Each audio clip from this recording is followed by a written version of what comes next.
Oi, tudo bem? Sejam bem-vindos à TPC de Educação Especial da Diretoria de Ensino de São José do Rio Preto.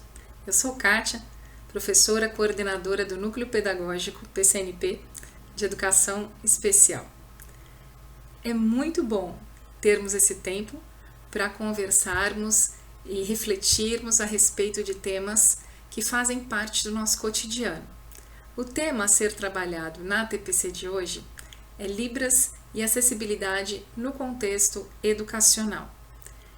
Este tema, embora pareça específico para profissionais da área da deficiência auditiva e de Libras, ele foi trabalhado nesses vídeos que exibiremos hoje de uma maneira bastante ampla, de fácil compreensão também para os professores que não têm conhecimento em Libras e que são de áreas diferentes.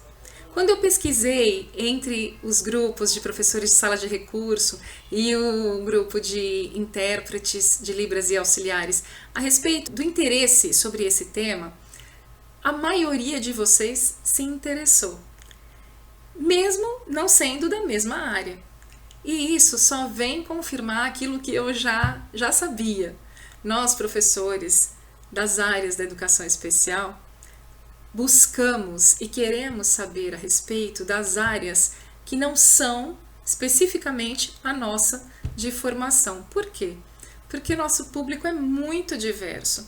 Nós lidamos com alunos tão diferentes que muitas vezes têm mais de uma deficiência, têm familiares também com alguma deficiência.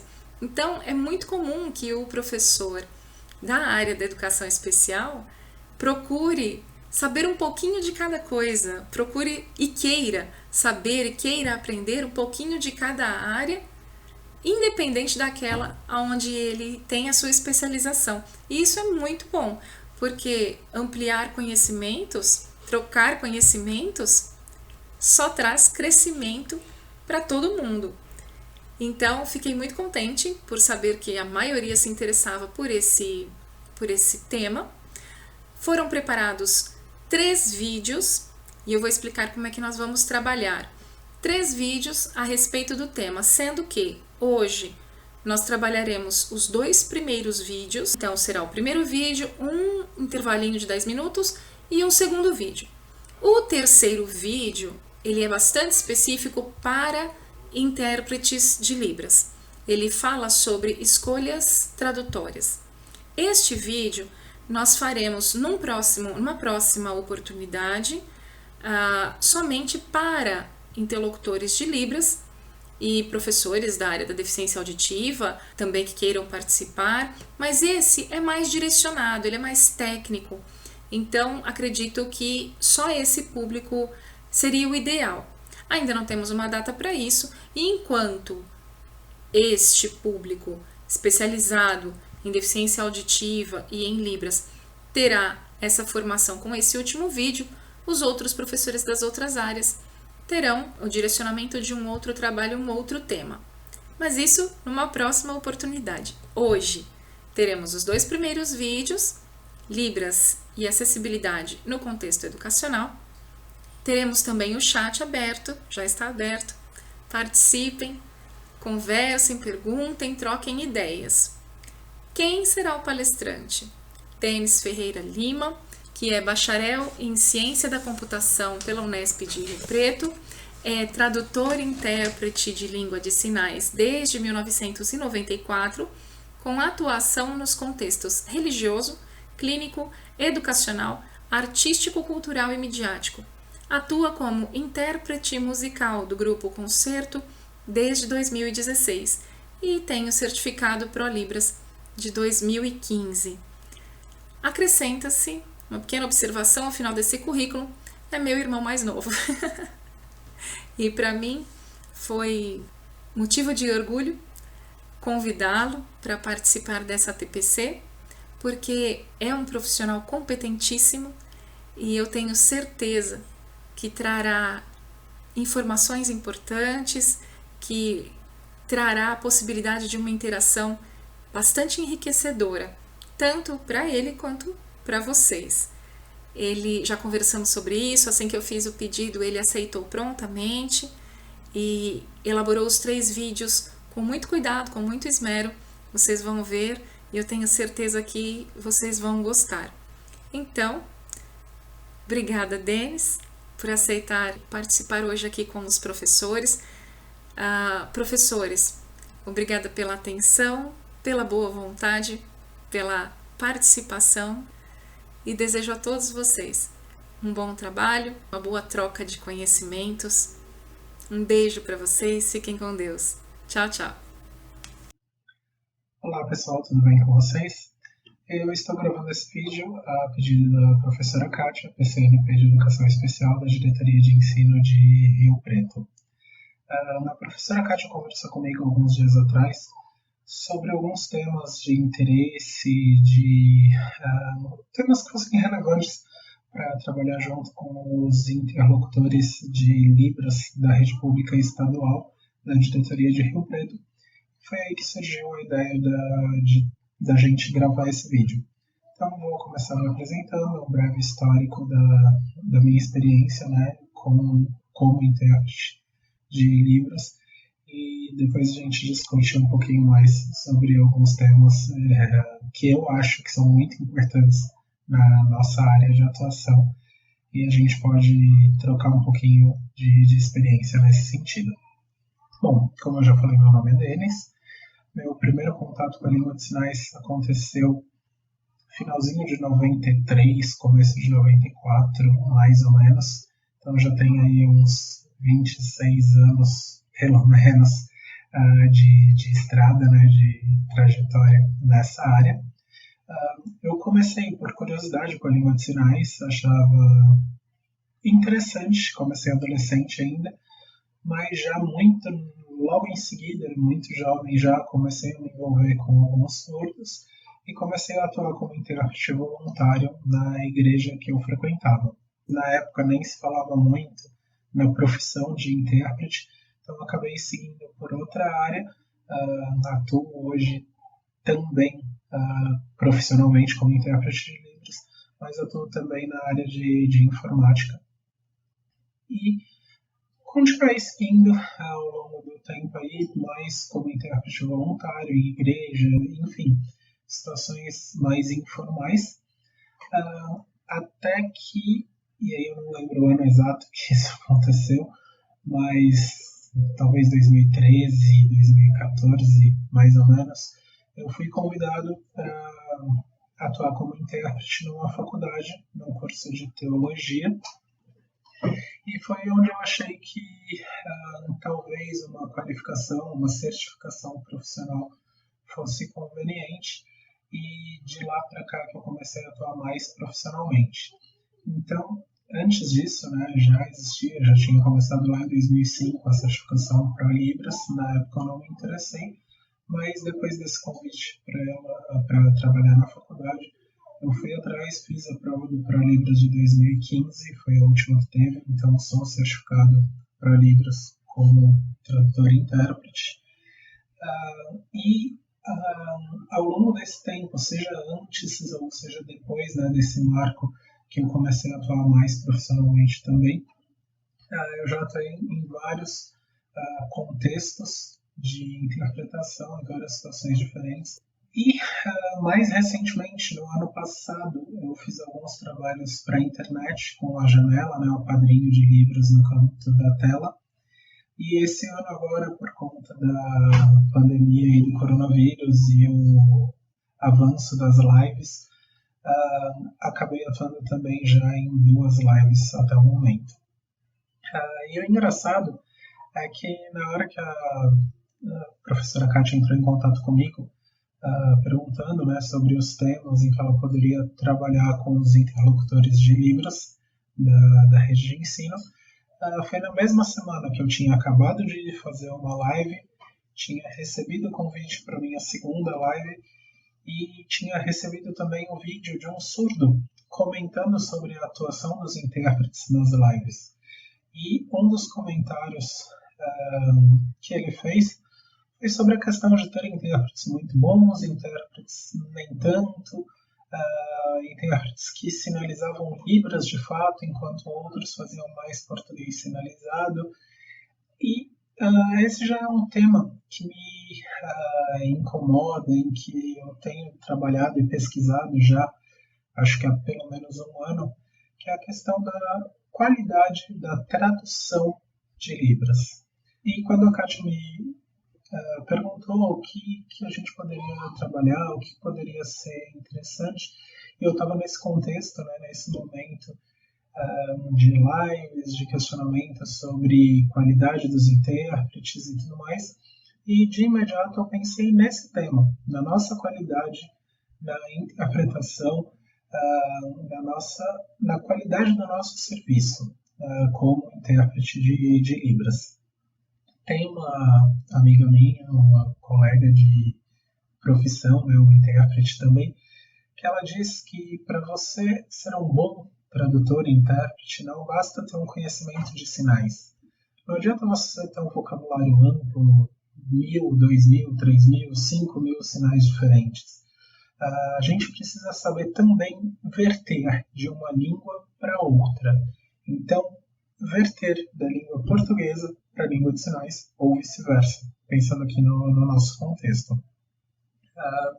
E eu queria falar um pouquinho com vocês, né, trocar um pouquinho de experiência, compartilhar com vocês um pouquinho da minha experiência, das minhas opiniões sobre esse tema.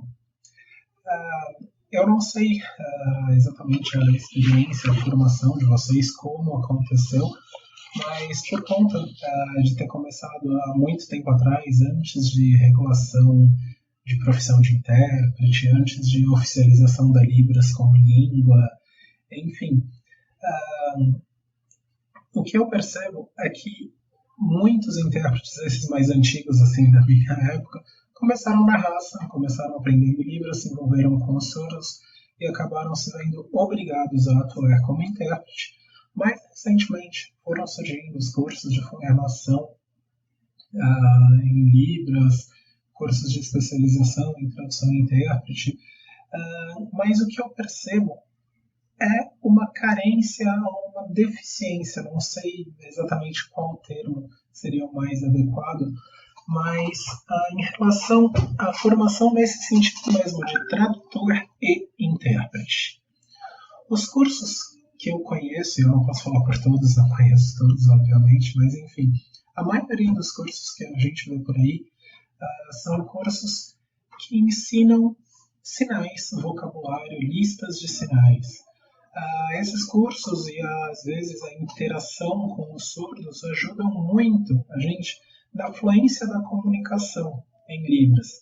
Tem cursos que são um pouco mais técnicos, mais acadêmicos, que abordam a linguística, a estrutura da língua de sinais, a estrutura de frases, orações e tudo mais, mas a minha impressão, a minha sensação é que a gente ainda tem uma carência muito grande na formação de tradutor e intérprete. E o que eu quero dizer com isso?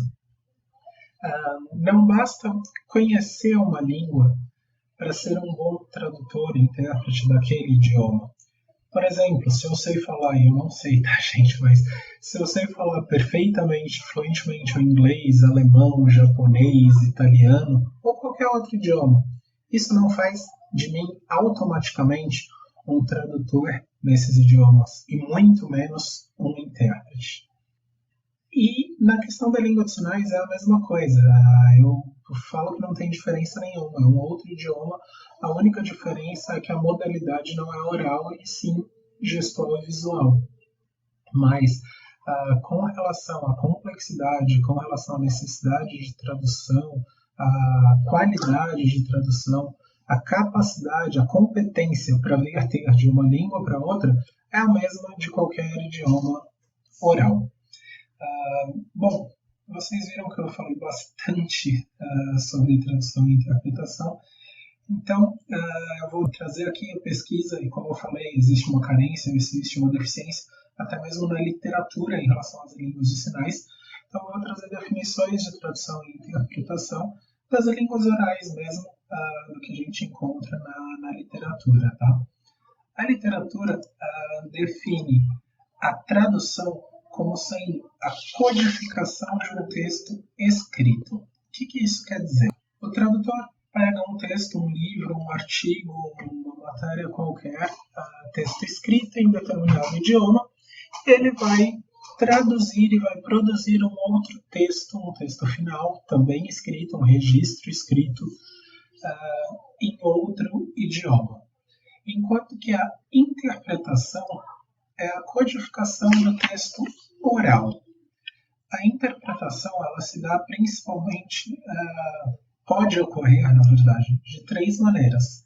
A interpretação consecutiva, que é quando o intérprete, o tradutor e intérprete, ele escuta um longo período de texto, uma palestra inteira, enfim, um texto muito grande, e vai absorvendo, assimilando aquilo tal, e ao final ele transforma, ele traduz, ele reproduz esse mesmo texto em outro idioma. A tradução simultânea, a interpretação, simultânea, que é aquela que ocorre geralmente em congressos, em conferências internacionais, onde, com o auxílio de um recurso tecnológico, o intérprete fica numa cabine isolada, ouvindo o som do texto no idioma original e, simultaneamente, ele vai falando no microfone o texto, a versão traduzida, o texto dele num outro idioma, e as pessoas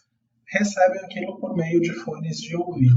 A interpretação intermitente, que é aquela que acontece quando a gente ouve uma frase, tem aquela pausa e o tradutor, o intérprete, reproduz aquela frase no idioma de destino. Então, muitas vezes as pessoas confundem um pouco consecutivo com intermitente. A diferença é basicamente o tamanho do texto entre a fala original e a fala traduzida. Tá? Em Libras, o que a gente mais faz é a interpretação simultânea, em que a gente ouve, não precisa de todo o aparato tecnológico, já que é uma língua visual, uma comunicação visual. Então, a gente ouve o que está sendo dito em português e sinaliza para Libras, ou a gente visualiza Libras e fala em língua portuguesa simultaneamente. Tá? No caso, que a gente pode pensar em tradução, que seria aquela do idioma escrito, para a língua de sinais, a gente está falando em signwriting, em língua de sinais escrita, em reprodução escrita, não necessariamente, tá? Existe essa opção também, e seria assim um caso de tradução, mas a tradução que a gente tem acesso ao conteúdo previamente, a gente consegue estudar, que seria o equivalente a ler um texto. A gente tem um roteiro prévio, a gente consegue se preparar e vai gravar um vídeo e tem uma possibilidade de edição desse vídeo, enfim. Não é aquele trabalho que é feito no momento ali, que tem a necessidade de ocorrer simultaneamente. Então, esse tipo de trabalho, pensando em línguas visuais, também seria considerado uma tradução. Tá? Então, vamos pensar agora quais seriam as diferenças e as semelhanças entre tradução e interpretação.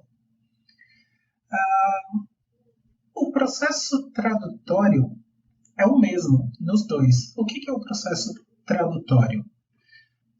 O processo tradutório consiste em compreender o texto original, desverbalizar a sua forma linguística e expressar em outra língua as ideias compreendidas e os sentimentos experimentados. Então, compreensão. O que significa isso? Entender a mensagem que está sendo dita. Alguém está falando, seja numa palestra, seja num texto escrito, tanto faz, alguém está produzindo, está fornecendo um determinado conteúdo, uma mensagem, que a gente precisa fazer uma análise e compreensão dessa mensagem. Entender qual que é o sentido, entender o significado das palavras. Isso a gente tem que levar em conta qual que é a situação do momento, quem que é o palestrante, esse texto original, esse conteúdo está numa língua mais formal, mais informal, em que época que foi escrito, qual foi o contexto daquela situação. Então, tudo isso está envolvido nessa compreensão. Tem o contexto verbal, aquilo que está sendo dito, as palavras que estão sendo utilizadas, o significado de cada palavra, o contexto situacional, né, a situação que envolve aquele texto, aquele conteúdo que está sendo dito, o contexto cognitivo, o conhecimento que o intérprete tradutor já tem, a bagagem que ele tem sobre aquele tema e sobre outras coisas mesmo, a sua experiência de vida, que ele vai utilizar no momento dessa tradução, para compreender primeiramente o que está sendo falado. Uma segunda parte é a desverbalização. O que é isso? É o abandono intencional das palavras. Desapega, sabe aquela coisa? Então, é mais ou menos isso. A gente vai desapegar das palavras que foram ditas, das palavras que estão escritas. Não vou me preocupar com o vocabulário, com a palavra. Vou me preocupar muito mais com o conceito, com a ideia, com uma representação mental daquela mensagem. E a última etapa é a reverbalização. Eu vou produzir um novo texto, vou produzir uma nova fala, um novo conteúdo em outro idioma, em outra língua, eventualmente utilizando outras palavras, mas que vai expressar a mesma mensagem original de maneira completa. E, além das palavras, vou me preocupar também com quem que é o destinatário, quem que é o público-alvo, quem que é o grupo que está assistindo, ou que vai ler, ou que vai visualizar aquele vídeo no nosso contexto aqui de livros. Enfim, para fazer a melhor escolha possível dos sinais, das palavras, do idioma para aquele público, levando em conta a cultura, a idade, conhecimento, estilo, enfim, do grupo que vai receber aquela mensagem. E o que a gente percebe é que esse processo tradutório é o mesmo tanto na tradução quanto na interpretação. Seja numa simultânea, seja num trabalho escrito, eu preciso, primeiramente, compreender o que está sendo dito, desverbalizar, desapegar das palavras e reverbalizar, construir um novo texto, construir um novo discurso na língua alvo, na língua destino. A maneira, o processo de trabalho é o mesmo nas duas. O que diferencia, então? Em primeiro lugar, a operacionalização, né, se é escrita ou se é oral. A etapa de compreensão, o que quer dizer isso? Quanto tempo eu tenho para compreender o conteúdo? Se eu estou visualizando um vídeo, se eu estou lendo um texto, e eu não preciso falar imediatamente, então o meu tempo para compreender é muito maior. Eu consigo até fazer pesquisas, pedir uma revisão de trabalho, eu consigo trabalhar com menos pressão, com mais calma e com um aprofundamento, às vezes, muito maior do que no caso de uma interpretação, em que aquilo está sendo dito e imediatamente eu já tenho que verter, né, traduzir para o idioma de destino, para o idioma alvo. Então, numa tradução, geralmente, eu tenho muito mais tempo de pesquisa, de compreensão.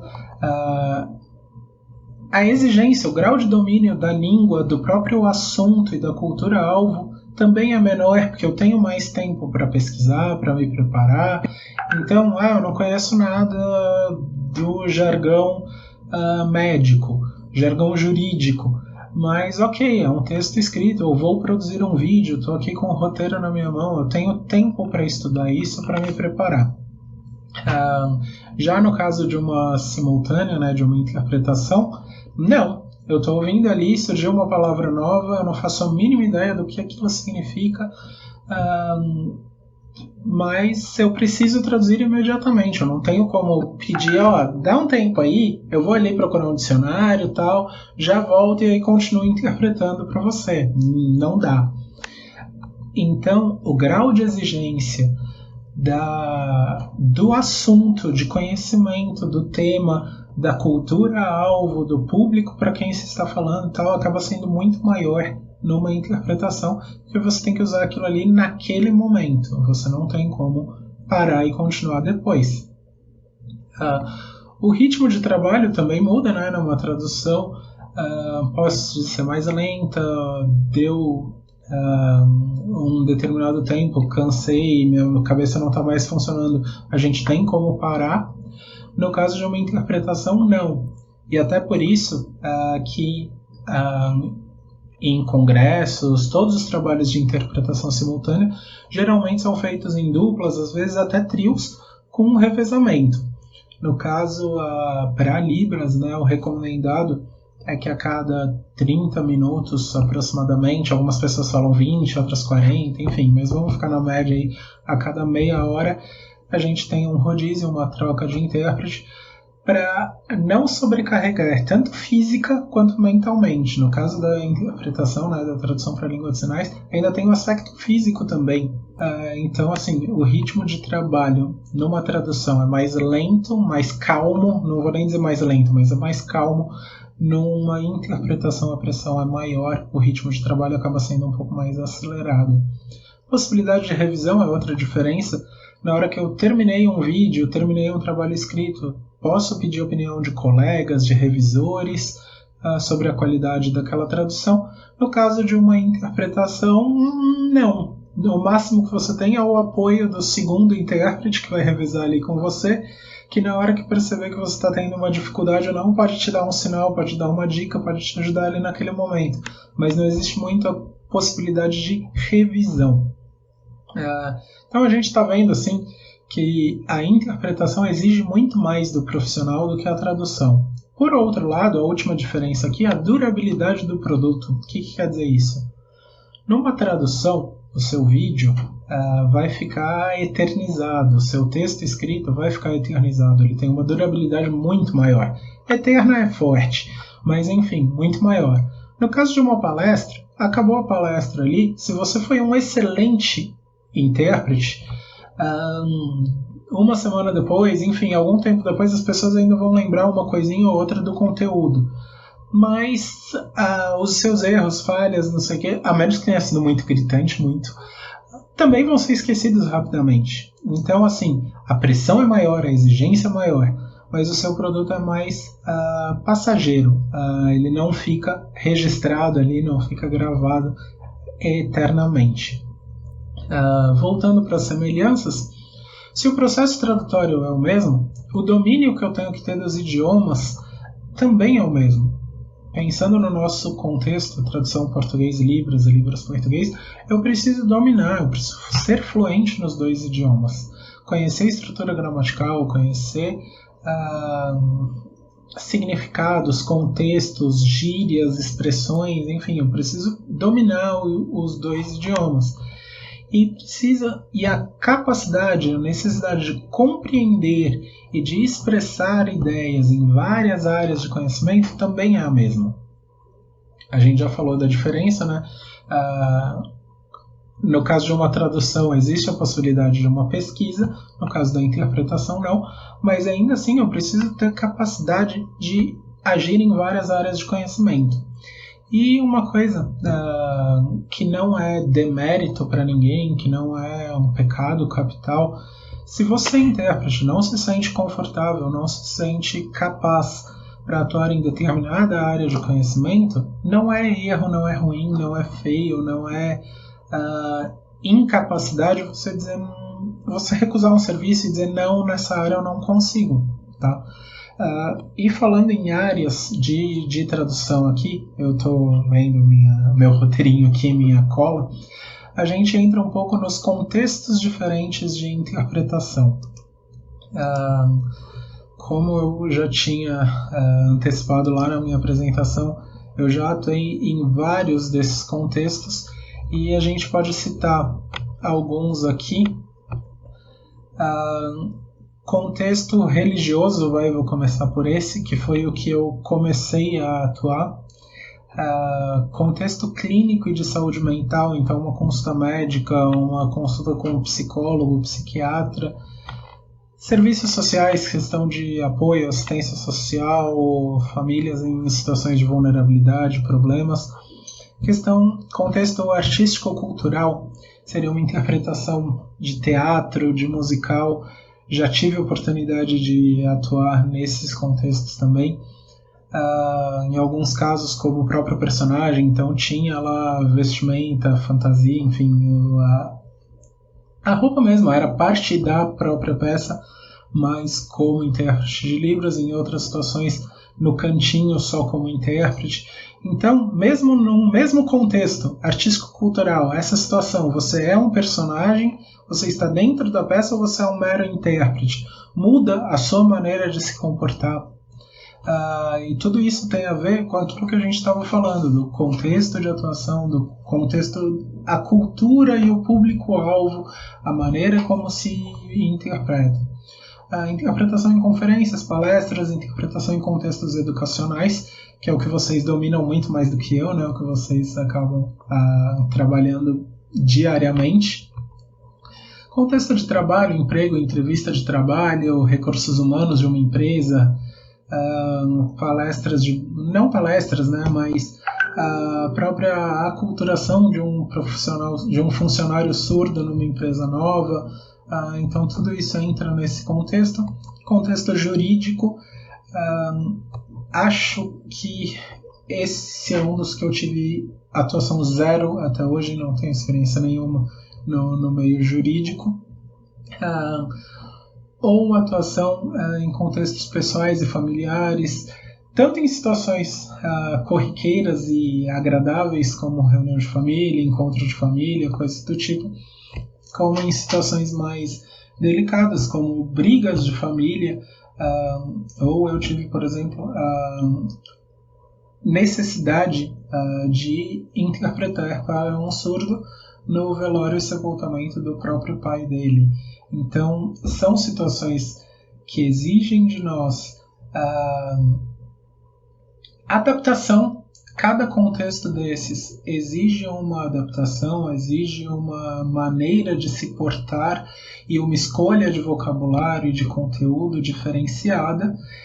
E o profissional multicontexto, digamos assim, ele precisa conseguir verter e se adaptar a cada um desses contextos.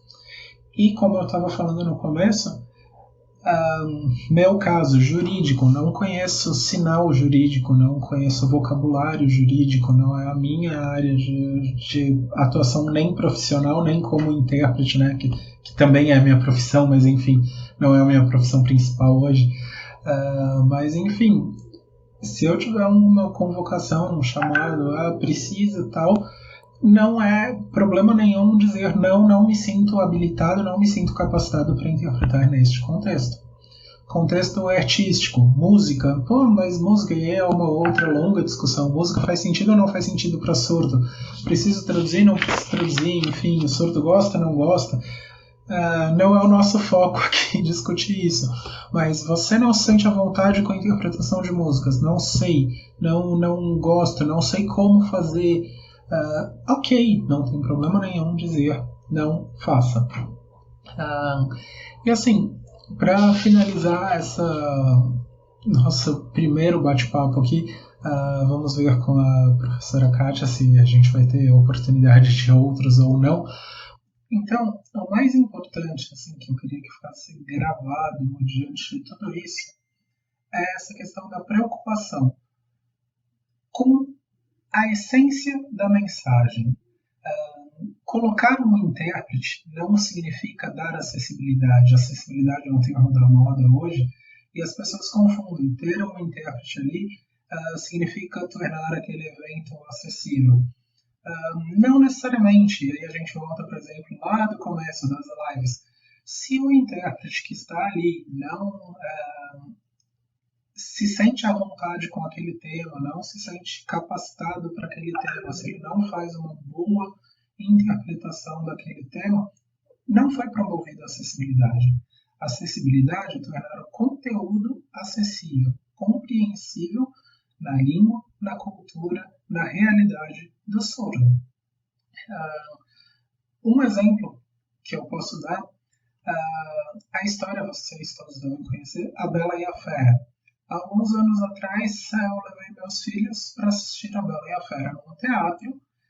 Era uma adaptação do texto para o teatro, para um público infantil. Então, eles compreenderam perfeitamente, gostaram e acharam super legal.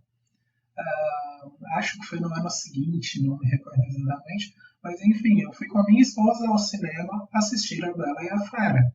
Só que aí já era voltado para um público adulto. E neste caso, nem levei meus filhos, mas enfim, se eles tivessem assistido, não teriam entendido, não teriam gostado, não teriam se adaptado. Por quê? Porque aquele conteúdo não foi promovido para aquele público.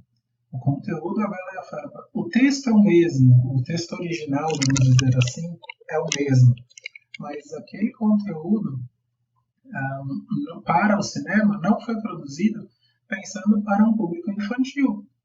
Já a tradução feita, a adaptação, e a adaptação não deixa de ser uma forma de tradução, tá? A própria literatura também diz isso. Mas a adaptação feita para aquele teatro, naquele momento, foi feita pensando para um público infantil. Então, a gente precisa ter essa mesma preocupação. O contexto em que eu estou atuando, é formal, é informal, o estilo, o conteúdo, a mensagem, isso muda as características do intérprete. A escolha dos sinais, da construção de frases, das línguas, dos signos linguísticos, né, dos sinais que vão ser utilizados, muda em função do contexto, em função do público-alvo, em função do ambiente, enfim, da sua plateia, do seu público. E a gente tem que levar isso em consideração no momento em que a gente estiver produzindo, estiver atuando, estiver trabalhando seja como tradutor, seja como intérprete. A diferença é que no caso da interpretação você tem que fazer tudo isso de imediato. É muito mais acelerado, a pressão do trabalho é muito maior, mas as preocupações são exatamente as mesmas. E a acessibilidade significa tornar o conteúdo acessível. Se um surdo foi ali, assistiu 1 hora de palestra, assistiu 3 horas de live e não entendeu nada, não houve acessibilidade, mesmo que tenha tido um intérprete. Então, às vezes as pessoas falam muito em fidelidade na tradução, o tradutor, o intérprete tem que ser neutro e tudo mais, e é verdade, tem mesmo, mas a fidelidade não é nas palavras, não é no vocabulário, não é na estrutura da frase. A fidelidade tem que ser na essência da mensagem. Então, eu espero que isso seja útil, né, que essa reflexão seja útil para vocês no dia a dia, na profissão de vocês. Vamos ver se a gente vai ter oportunidade de outros vídeos. E aí, se tiver, a gente pode abordar algumas técnicas de tradução, algumas técnicas que são empregadas nesse processo tradutório, seja numa tradução, seja numa interpretação, tanto faz, as técnicas são as mesmas. Algumas delas a gente até já utiliza sem nem saber, e quando vai ver, nossa, isso é uma técnica, legal, eu fazia isso e nem percebia que estava fazendo. E outras são um pouco mais elaboradas, um pouco menos intuitivas, digamos assim. Mas vamos ver com a professora Kátia se a gente tem a oportunidade de continuar de abordar um pouco mais nessas técnicas para melhorar a nossa tradução, para melhorar a qualidade da nossa interpretação. Espero que vocês tenham gostado. Fiquem à vontade para comentar, para criticar, para opinar. E é isso que eu espero, uma troca de experiências. E a gente vai aprendendo um com o outro. Tenham todos um ótimo dia e, quem sabe, até a próxima. Obrigado.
pessoal, tudo bem com vocês?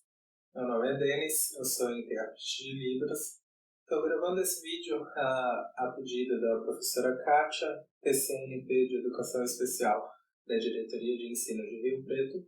Esse, na verdade, é o nosso segundo vídeo de uma série de 3 que foram solicitados para a gente conversar, trocar experiências, discutir um pouquinho sobre a função, sobre a atuação do professor interlocutor de língua de sinais da rede pública de ensino do estado de São Paulo. Então, no vídeo anterior, a gente abordou a diferença entre interpretação, tradução, o que é acessibilidade. É importante ficar claro que não basta saber língua de sinais para ser um profissional tradutor-intérprete. Não basta colocar a figura de uma pessoa que saiba Libras para dizer que um determinado evento é acessível. Então, é preciso ter um profissional, é preciso ter alguém realmente habilitado em tradução para que seja proporcionada essa acessibilidade de fato. A gente estudou um pouquinho o que é o processo tradutório, quais são as etapas, e no final eu mostrei um slide que apresentava alguns contextos de atuação do profissional tradutor-intérprete de língua de sinais. É importante deixar claro que essa é uma visão de um estudo, de uma determinada autora, então é possível que outros estudos, outros autores apresentem contextos de atuação diferentes, uma lista maior, menor. O objetivo aqui não é ser exaustivo nesse tema, mas apresentar um panorama das áreas diferentes onde um profissional da língua de sinais, tradução e interpretação de língua de sinais pode atuar. E um dos contextos é exatamente o contexto educacional, onde vocês estão inseridos. Então, esse é um resumão do que foi trabalhado no vídeo anterior. Se você não assistiu o vídeo anterior, fica aqui o convite, procura lá, assista. Ao final do vídeo, eu falei que se houvesse a oportunidade, de ter um segundo vídeo, a gente trabalharia algumas técnicas de tradução, mas antes disso, eu queria falar um pouquinho mais sobre o contexto educacional, sobre o profissional, professor interlocutor ou intérprete educacional, é a mesma coisa, não é? Eu já atuei sim na área educacional como intérprete, mas não para o estado de São Paulo. Então, o que é um professor interlocutor? Eu tive que pesquisar um pouquinho para saber qual o papel, qual a função, a figura deste profissional. E eu encontrei algumas resoluções da Secretaria de Educação. A primeira foi a resolução número 38 de 2009, onde ela reconheceu a necessidade e previu a possibilidade de admissão de docentes com habilitação em Libras na rede estadual. Então, sempre que houver um aluno surdo, faz-se necessária a contratação de um profissional docente com habilitação em Libras. E a resolução deu o nome de professor interlocutor para este profissional. Alguns anos depois, essa resolução foi substituída pela resolução número 8 de 2016. Eu li as duas resoluções, mas confesso que não fiz um comparativo exaustivo entre elas.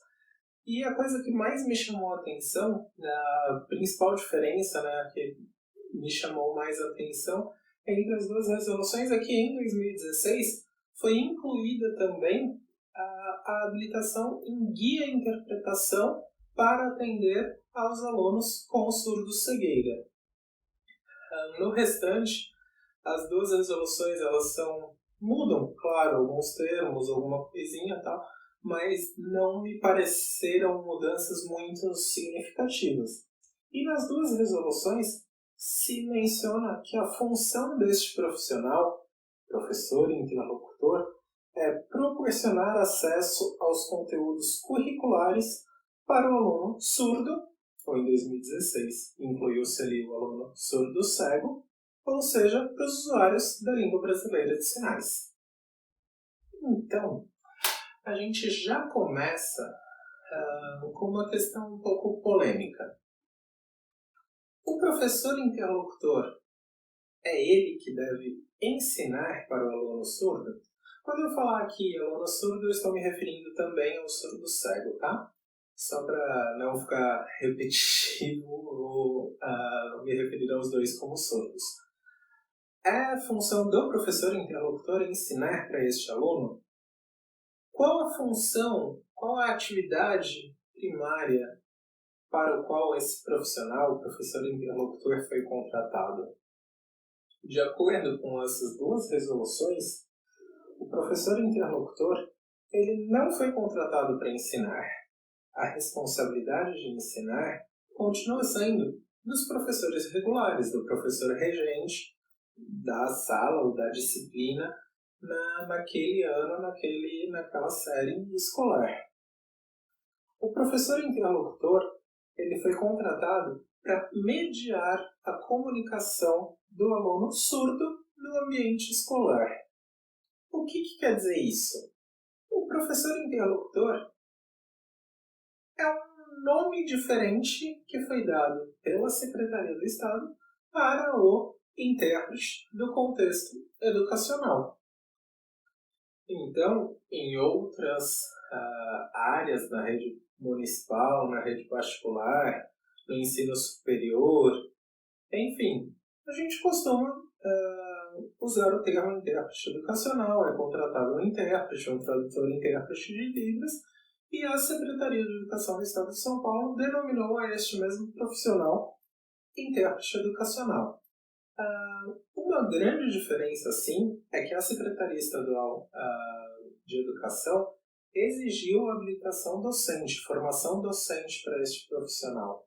E isso é muito positivo na área educacional, por razões óbvias. O que a gente chama de intérprete vocacionado. Então, eu vou ter um intérprete vocacionado, voltado, focado na área jurídica, que entende, que detém conhecimentos jurídicos e, portanto, pode atuar melhor naquela área.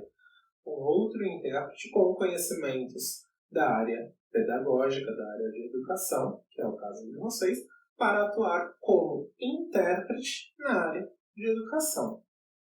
Então, respondendo aquelas perguntinhas que eu deixei antes, o aluno, ele não é aluno do professor interlocutor, ele não é aluno do intérprete, ele é aluno da rede pública estadual de ensino.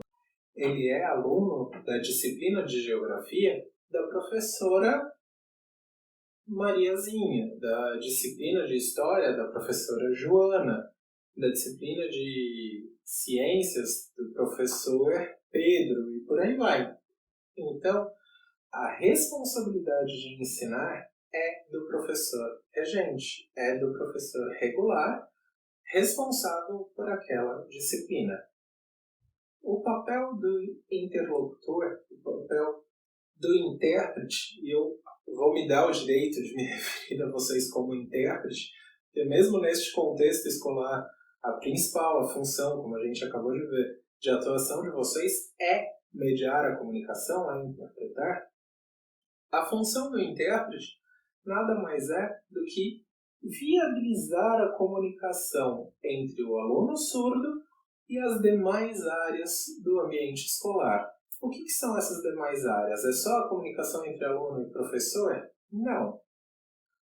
No meu entendimento, inclui também todas as demais necessidades deste aluno. Então, a comunicação dele em laboratórios, biblioteca, com a direção, com a secretaria, com os demais alunos na sala de aula.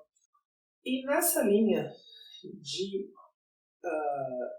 viabilizar a comunicação, o intérprete, ou professor interlocutor, nada mais é do que a ponte entre o usuário de Libras e os usuários da língua portuguesa.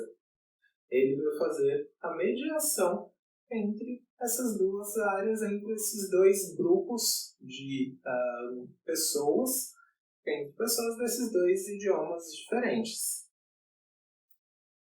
Então, é muito importante a gente frisar isso, e acho que para os dois lados, tanto para o intérprete, o aluno não é seu, a sua responsabilidade não é a de ensinar os conteúdos didático-pedagógicos para este aluno, como também para os professores regulares, os professores das demais disciplinas, que estes sim têm a responsabilidade de ensinar, de preparar a aula, de elaborar os conteúdos para a sala de aula como um todo e, neste caso, inclusive para o aluno surdo. É claro que se a gente for pensar numa sala com 30, 40 alunos, não sei a realidade das salas em que vocês trabalham, mas onde a grande maioria é de alunos ouvintes e tem 1, 2, se muito, 3 alunos surdos numa sala de aula, é muito mais natural que o professor regente, o professor regular, prepare a sua aula pensando neste grupo de alunos ouvintes. Por ser a maioria, por ser o que ele está habituado a trabalhar, por ser o grupo que ele conhece, então o interlocutor ele acaba sendo um grande parceiro desse professor regular na hora de viabilizar a comunicação e o ensino para o aluno surdo. Parceiro? Como sim? Até 1 minuto atrás era intérprete, agora virou parceiro? Sim, as duas coisas. Por quê? O interlocutor, o intérprete, é quem convive mais próximo com a comunidade surda, e especialmente com aquele aluno surdo. Então, ele vai ser o primeiro a identificar dificuldades de aprendizado em determinado conteúdo da matéria. É ele quem sabe a realidade da cultura surda, de como ensinar para um aluno surdo, de qual a metodologia mais adequada, mais próxima para um aluno surdo. Então, ele pode ajudar e muito, pode e deve, na minha opinião, no meu entendimento, ajudar e muito ao professor regular, responsável pela matéria, por ensinar o conteúdo, para que a metodologia de ensino seja acessível, seja possível de atingir também o aluno surdo. É nessa linha em que se constrói essa parceria. Na hora que o intérprete assume uma posição mais neutra, mais isenta, do tipo, eu sou um mero intérprete, não tenho responsabilidade nenhuma, além de passar aquilo que o professor regular está passando. O objetivo da escola se perde nesse caso, o objetivo da educação se perde. Então, o intérprete não pode ficar naquela... Minha função aqui é meramente interpretar, o professor falou oxigênio, eu vou usar o sinal oxigênio, independente do aluno conhecer ou não, e cumprir a minha função. Você cumpriu o seu contrato. A sua função de educar, não necessariamente. De viabilizar o conteúdo didático-pedagógico, que é parte da educação. Não. Por outro lado, a gente também não pode cair no assistencialismo ou no coitadismo do aluno surdo. Achar que, tadinho, ele não teve oportunidade, não teve acesso, não sabe esses sinais, então o professor está lá dando uma aula de química orgânica e você está explicando, sei lá, outro conteúdo qualquer, que seja mesmo da matéria de química, mas diferente daquilo que o professor está falando. Então, assim, a gente precisa ter este equilíbrio, o intérprete precisa agir sim, com neutralidade, com fidelidade ou lealdade ao conteúdo que está sendo ministrado. Então, se você perceber que o aluno não está acompanhando aquele conteúdo, não tente, por iniciativa própria, dar um outro conteúdo qualquer e puxar para si a responsabilidade de ensinar esse aluno. Não, a responsabilidade não é sua. Se ele não está entendendo, você precisa sim interagir com esse aluno para saber qual a dificuldade dele, qual o ponto que ele não está entendendo, e conversar com o professor, falar, o aluno não entendeu ainda o conceito de multiplicação. O professor de matemática já está ensinando aqui potenciação ou coisas do tipo. Então, como é que a gente pode trabalhar junto para que ele entenda? Lembre-se, a responsabilidade de ensinar é do professor regular. Tá? Só que você tem a responsabilidade de cooperar com ele para viabilizar esse ensino para o aluno. Se tiver algum professor regular assistindo aqui esse vídeo, a minha sugestão, a minha dica é: teve um aluno surdo na sua sala, tente preparar as suas aulas da maneira mais visual possível. O aluno surdo ele é extremamente visual, a comunicação com ele é visual. Então, traga imagens, figuras, desenhe no quadro, de maneira que isso torne a aula um pouco mais simples de ser compreendida para o aluno surdo e, por consequência, vai ajudar a todos os alunos ouvintes também. Tá? E aí, eu queria citar aqui 2 exemplos do porquê que essa parceria é necessária e depois a gente volta a falar nessa parceria. Como eu falei no vídeo anterior, o meu início como profissional intérprete, como tradutor intérprete, foi em igrejas, foi no contexto religioso. E depois eu acabei interpretando numa instituição de ensino, numa faculdade de teologia. E numa dessas aulas, na faculdade de teologia, numa determinada aula, o professor foi citar um versículo bíblico, o versículo de João, capítulo 3, versículo 16, que é um versículo muito comum, que a gente está muito habituado a interpretar em cultos, em pregações, enfim, no ambiente religioso, no contexto religioso. E o versículo diz o seguinte: porque Deus amou o mundo de tal maneira que deu o seu Filho unigênito para que todo aquele que nele crê não pereça, mas tenha a vida eterna. Num contexto religioso, num contexto de culto, quando o pregador, o professor, enfim, quando o celebrante lá lê este versículo, principalmente se ele lê só este versículo, a primeira coisa que eu faço como tradutor e intérprete é tirar o sinal de porquê. O porquê, neste versículo isolado, ele acaba não tendo um valor muito relevante, porque geralmente, quando se usa somente este versículo, você quer focar no que vem depois, no amor, na vida eterna e no restante do texto. Então, a tradução mais comum é já ir direto. Deus amou o mundo, e aqui o mundo eu estou substituindo pelo sinal de pessoas, já é uma técnica de tradução que a gente vai ver mais para o final desse vídeo ou no próximo, dependendo aí do tempo. Tá? Mas enfim, e aí nessa aula, lá na faculdade, no curso de teologia, o professor leu porque Deus amou o mundo, e aí eu pensei, aqui não é uma pregação.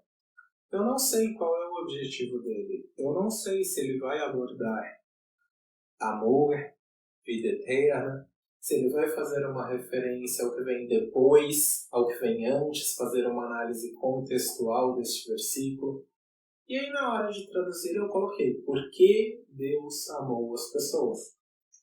E realmente, no decorrer da aula ele focou exatamente neste porquê. O texto que vem antes, a relação, então aconteceu alguma coisa e aqui eu estou explicando a causa, enfim. Mas ele focou exatamente na palavra porquê. E se eu tivesse tirado, eu teria maior dificuldade em continuar a explicação desta aula. Por outro lado, eu tenho um segundo exemplo, e esse é um pouco mais recente, também no contexto religioso, e esse é em igreja mesmo, numa pregação, onde foi lido um outro texto muito conhecido, muito comum, que é o Salmo 23. E, na maioria das vezes, quando eu interpreto o Salmo 23, ele é muito metafórico. Ele fala, o Senhor é o meu pastor e nada me faltará, deitar-me faz em verdes pastos. Ele compara o indivíduo a uma ovelha. E, como vocês, intérpretes, tradutores, interlocutores, sabem muito bem, metáforas são com um conteúdo muito difícil de se interpretar. E, geralmente, na minha tradução, eu parto para o significado dessa metáfora. Então, eu não falo em ovelha, não falo em pasto, não falo esses termos mais abstratos. Então, deitar-me faz em verdes pastos, eu falo que Deus me guia para uma vida tranquila, calma, enfim. Ainda que eu andasse no vale da sombra da morte, geralmente eu coloco seus problemas, dificuldades, sofrimento, vem sobre mim, mas eu fico firme, porque Deus está comigo. Então, assim, eu parto para uma tradução mais do significado. Essa é uma tradução errada? Não, não é. É uma técnica, é uma opção de tradução. Só que no decorrer da pregação, neste dia, o pregador resolveu abordar exatamente os 3 cenários. Os verdes pastos, o vale da sombra da morte e a mesa. E é preparada para mim, na presença dos meus inimigos e tudo mais. E eu não tinha usado o sinal de pasta, não tinha usado o sinal de vale da sombra da morte, não tinha usado o sinal de mesa, de celebração, de festa. E agora? Repito, a minha tradução foi errada? Não, não foi. Mas foi a melhor para aquele conteúdo, para aquele contexto? Também não foi e passou longe disso. Por quê? Porque eu não sabia o objetivo da pregação, o objetivo do pregador, na leitura daquele texto. Trazendo esses 2 exemplos para a sala de aula. Se eu soubesse antes qual é o objetivo do professor na leitura de determinado texto, eu posso optar por uma tradução de uma forma ou de outra.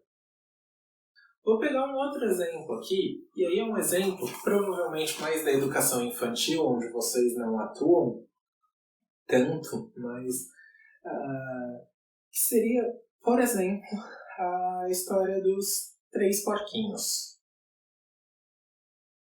Qual que é o objetivo na leitura desse texto? É uma mera contação de histórias? Se for, eu posso traduzir de um jeito. Não, eu vou querer ver uma interpretação, compreensão de texto. Então eu vou traduzir de outra maneira. Não, eu vou usar esse texto como base para fazer uma análise sintática, morfológica, períodos, sentenças e outras coisas do tipo. Então eu vou ter que traduzir de um jeito, de um terceiro jeito, de um jeito diferente ainda. Então, vamos lá. O mesmo texto, se eu chego de surpresa na sala de aula, não sei qual é o objetivo, e faço uma tradução mais adaptativa, e essa é uma técnica de tradução que talvez seja uma das mais importantes e mais relevantes, pensando em tradução para a comunidade surda, para a língua de sinais, que é a adaptação cultural. E depois, no final da aula, da leitura do texto, o professor parte para uma análise sintática, o intérprete ficou vendido. Então vamos lá, o que é a adaptação cultural? História dos três porquinhos. O que diz a história? O lobo mau chega na casa dos três porquinhos, eu tô lá na metade pro final, tá? E o que ele faz? Bate na porta e grita. Eu vou pegar vocês, vou destruir sua casa. E tudo mais. Opa, peraí. Comunidade surda. Bater na porta. Esse barulho faz algum sentido? O surdo ouve isso? Um lobo na porta da sua casa, gritando pra você. Sai, eu vou te pegar, vou te comer, então... Faz algum sentido o surdo para a realidade surda? Não faz o menor sentido. Então, numa contação de histórias, a gente vai adaptar culturalmente. Eu já vi algumas traduções dessa história, por exemplo, onde se fala que ao invés de bater na porta, o lobo chegou na janela, cutucou ali, acenou e começou a sinalizar. Isso é uma adaptação cultural. O surdo não ouve. Não faz sentido eu dizer que o lobo gritou na porta. O surdo não consegue captar, não consegue absorver esse significado, essa abstração. Na hora que você faz a adaptação cultural, você torna a coisa muito mais viva, mais real, mais palpável para o aluno surdo. Aí ele consegue se ver naquela história, se imaginar, ele consegue se inserir naquela história. Ok, mas eu vou partir para uma análise sintática desse mesmo texto. E vou perguntar, o lobo bateu na porta. Porta é sujeito ou é objeto? Opa, mas eu fiz uma interpretação com adaptação cultural e eu interpretei janela ao invés de porta. E agora, na questão escrita, está perguntando porta. Aí o aluno vai olhar e vai falar, mas não tem porta nenhuma nessa história. Percebem a dificuldade? No caso de uma análise morfológica, sintática do texto em língua portuguesa, eu vou acabar me vendo obrigado a fazer uma tradução um pouco mais literal e vou fazer que o lobo bateu na porta. As duas traduções são corretas. O mesmo texto, em contextos diferentes, com objetivos didático-pedagógicos diferentes, exige interpretações diferentes. Qual das duas eu, intérprete, vou optar por fazer sem saber o objetivo da aula? E é nessa hora que entra a parceria. Professor regular, professor regente que estiver me assistindo, por favor, ajude os seus interlocutores. Converse com eles antes, passe para ele o conteúdo pedagógico, o conteúdo que vai ser ministrado e o objetivo com aquela aula. Principalmente textos. Eu falei aqui em análise sintática, análise morfológica, mas isso é a estrutura da língua portuguesa. A língua portuguesa é a L2, é a língua estrangeira do surdo, a língua materna, a L1 dele é a língua de sinais. Ele precisa saber ou não, ele precisa ter uma análise sintática morfológica? Bom, isso é uma outra discussão que foge um pouco da responsabilidade do intérprete. Mas eu vou me arriscar a dar um palpitezinho sobre isso, tá? Para os alunos ouvintes que estudam a língua estrangeira, o inglês, na maioria das escolas, exige-se aspectos gramaticais no aprendizado deste idioma? Sim. Pelo menos na época que eu estudei, sim, a gente estudava um pouquinho da gramática da língua inglesa e isso era cobrado em prova. Então faz sentido exigir aspectos gramaticais, morfológicos, sintáticos, enfim, a estrutura da língua portuguesa de um aluno surdo?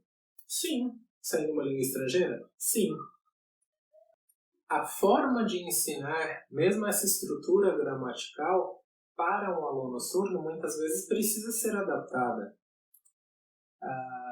Só que, e aí, volto a repetir, essa adaptação é da forma, não do conteúdo. Muitas vezes,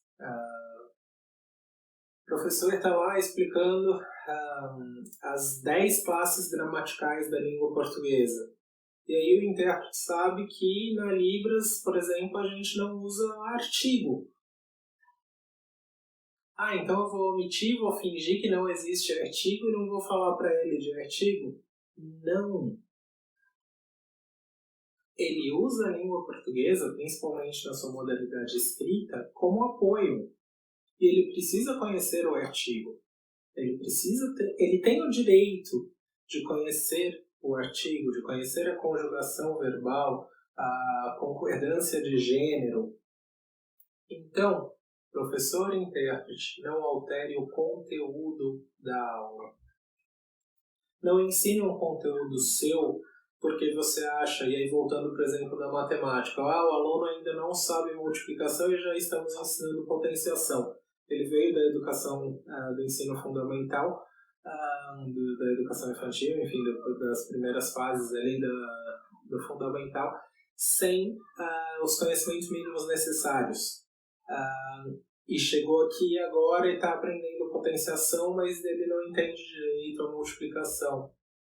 Você, sozinho, por conta própria, vai ensinar para ele a multiplicação? Não. Essa responsabilidade não é sua. Comunique isso para o professor regente. Comunique isso para o professor da sala de recurso, professor especializado. E trabalhe em conjunto, os três juntos, o professor especializado, o professor interlocutor e o professor regular. Os três precisam trabalhar juntos em harmonia, visando o objetivo comum, que é o aprendizado deste aluno. Mas essa escolha tradutória vai acontecer só na aula de português? Dependendo? Não. Numa aula, por exemplo, de geografia, onde a gente está aprendendo as capitais dos estados, e aí alguém fala, qual a capital de Minas Gerais? E aí você precisa perguntar qual a capital de Minas Gerais. Num outro contexto, numa outra aula, num contexto, digamos, mais jornalístico, estou interpretando uma matéria jornalística da televisão, uma reportagem, onde ele fala que na capital mineira aconteceu qualquer coisa. Nesse caso, você pode simplesmente substituir ou explicitar, que é outra técnica de tradução, que a capital mineira é Belo Horizonte. Então, em um contexto, em um momento, você substitui o sinal e torna aquilo explícito. Capital mineira é igual Belo Horizonte, você sinaliza Belo Horizonte. No outro contexto, estão numa aula de geografia e eu quero exatamente saber as capitais dos estados. Se eu, intérprete, já falar, Belo Horizonte tal, o que foi ensinado? Nada. Então, se a gente sabe o objetivo da aula nessa parceria com o professor regular, e se a gente estuda antes e sabe o conteúdo, enfim, consegue e conhece essas técnicas tradutórias, a gente consegue escolher a melhor opção de tradução para viabilizar aquele conteúdo. Tá? Um outro exemplo de adaptação cultural também. Qual o nome do presidente do Brasil? Numa aula de história, sei lá. Qual o nome do presidente do Brasil no ano atual, 2020? E aí os alunos vão responder Jair Bolsonaro. Mas você, enquanto intérprete, enquanto tradutor, qual é o nome? É o nome que interessa? Na comunidade surda, a gente usa muito mais o sinal da pessoa. Então o aluno surdo não vai responder Jair Bolsonaro. Ele vai responder, você vai perguntar, quem é o presidente do Brasil? E o aluno surdo vai te responder que é Bolsonaro, alguma coisa parecida com isso, o sinal dele. Bom, eu falei, né, que o principal papel do professor interlocutor é viabilizar a comunicação no ambiente escolar.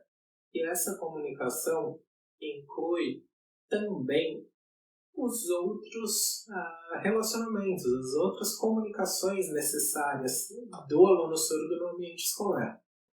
Uma coisa que eu percebi na minha experiência em sala de aula foi que muitas vezes o aluno surdo quer saber o que está acontecendo em sala de aula. Então, no momento de discussão, de participação, os outros alunos começavam a fazer perguntas para o professor. E no começo eu só apontava, ali o fulano perguntou tal coisa, o Beltrano perguntou tal coisa, o outro ali opinou desse jeito. E cada vez que eu apontava, o surdo olhava para trás para procurar quem era aquela pessoa. Ele olhava na direção que eu apontava. Só que na direção que eu aponto, numa sala de aula, ainda pode ser 3, 4 alunos que sentam mais ou menos naquela região. Então, assim, uma sugestão, uma dica que eu dou, tente trabalhar junto com esse aluno surdo sinais para os outros alunos. Poxa vida, mas eu vou ter que decorar o sinal de 40 alunos da sala de aula? Ao longo do ano, sim. Mas não se preocupe muito com isso. Geralmente, existe um grupo de alunos que é mais participativo, que se sobressai, né, que se destaca mais nessa questão de participação. Existem aqueles alunos que são mais próximos do aluno surdo. Então, comece sabendo o sinal dessas pessoas, desses alunos. Pergunta para o aluno surdo, então, o fulano ali, o nome dele é Marcos. Sinal não tem. Qual sinal você daria? Tá. E na hora que o Marcos, e aí ficou, sei lá, Marcos. E aí na hora que o Marcos for fazer uma pergunta, você vai dizer, o Marcos está perguntando tal coisa. O aluno não precisa virar para trás para olhar. Nessa hora que ele vira para trás, ele já perdeu algum conteúdo que você sinalizou, ou você precisou parar, esperar um pouquinho para voltar. E nessa de olhar para trás, ele viu a região 3 ou 4 ali, mas quem que foi? E aí você se vê obrigado a soletrar Marcos. Então, assim, isso torna a aula inclusiva. Do mesmo jeito que no vídeo anterior eu falei que não basta colocar um intérprete para tornar um evento acessível, não basta colocar um aluno surdo no meio de uma sala de ouvintes para dizer que existe inclusão.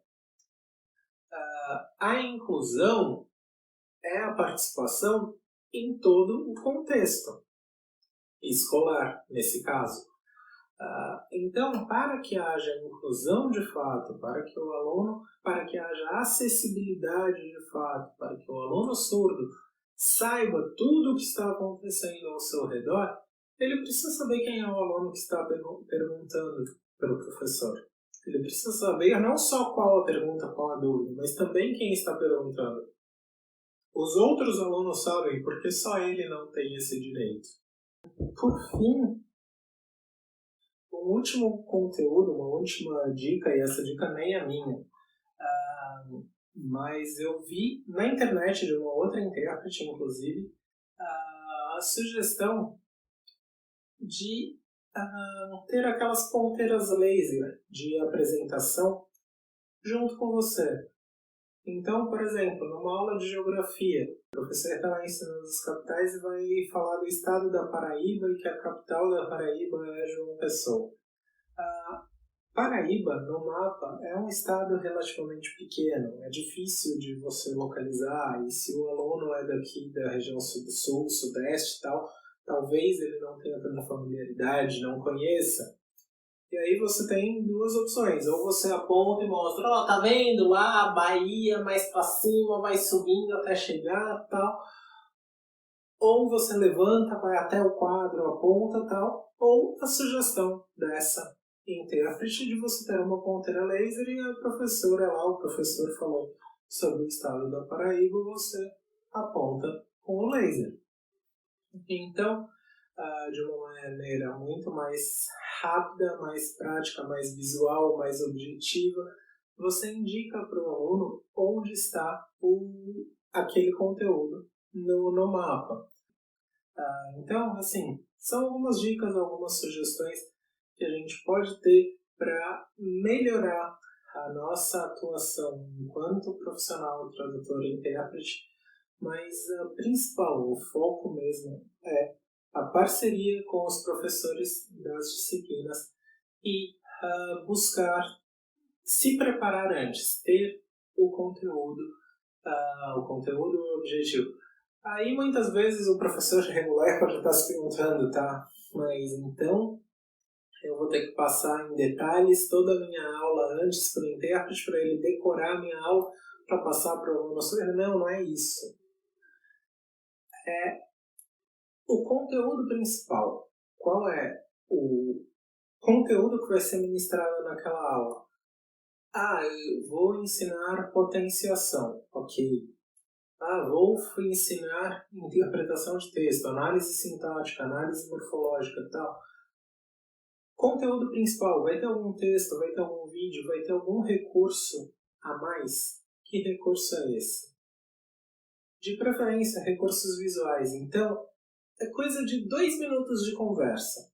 Só que não pode ser 2 minutos na hora que você acabou de entrar na sala, porque senão o intérprete não tem tempo de se preparar para essa aula. Então, basicamente, essa parceria, essa comunicação, essa mão dupla, essa colaboração entre os profissionais da área de ensino que vai tornar a escola inclusiva, que vai viabilizar a educação, o aprendizado do aluno surdo dentro do ambiente escolar. Bom, o vídeo acabou se estendendo um pouquinho mais do que eu esperava. Acabei explicando um pouquinho mais a adaptação cultural, né, o que é como técnica de tradução, citei explicitação, citei uma coisinha ou outra, mas a gente vai ver essas técnicas, então, algumas delas, tá? Não todas também, no próximo vídeo. Espero que vocês estejam gostando, que isso esteja sendo útil e proveitoso para o dia a dia de vocês na sala de aula. Muito obrigado pela atenção e nos vemos no próximo vídeo. Até!